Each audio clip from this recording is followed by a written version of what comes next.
શિક્ષકગણ તેમજ વાલા વિદ્યાર્થીઓ, ભાઈઓ તથા બહેનો, મારું નામ સોલંકી મનાલી જામશનભાઈ છે.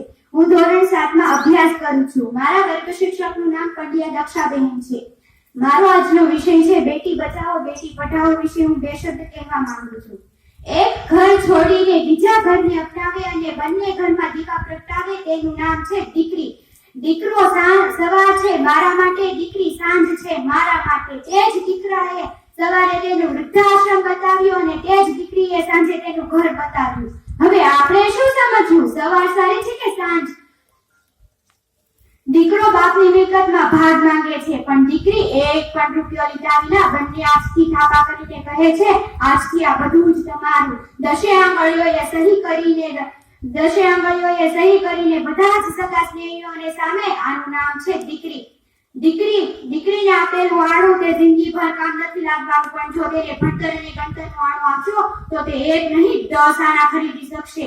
જ્યારે દીકરો 8 વર્ષનો હોય છે ત્યારે કહે છે પપ્પા મારે રિમોટ કંટ્રોલ વાળી કાર જોઈએ છે. પપ્પા તેની ઈચ્છા પૂરી કરી આપે છે. જ્યારે દીકરી 8 વર્ષની હોય છે ત્યારે કહે છે પપ્પા મારે તમારી સાથે રમવું છે. પપ્પા કહે છે મારી પાસે સમય નથી. જ્યારે દીકરો 17 વર્ષનો થાય છે ત્યારે કહે છે પપ્પા મારે સ્પોર્ટ્સ બાઇક જોઈએ છે. પપ્પા તેની ઈચ્છા પૂરી કરી આપે છે. જ્યારે દીકરી 11 વર્ષની હોય છે ત્યારે કહે છે પપ્પા મારે તમારી સાથે બગીચામાં ફરવું છે. પપ્પા તેની સામે ધ્યાન નથી આપતા. જ્યારે દીકરો 21 વર્ષનો થાય છે ત્યારે કહે છે પપ્પા મારે તમારી પ્રોપર્ટીમાં ભાગ જોઈએ છે. પપ્પા તેની ઈચ્છા પૂરી કરી આપે છે.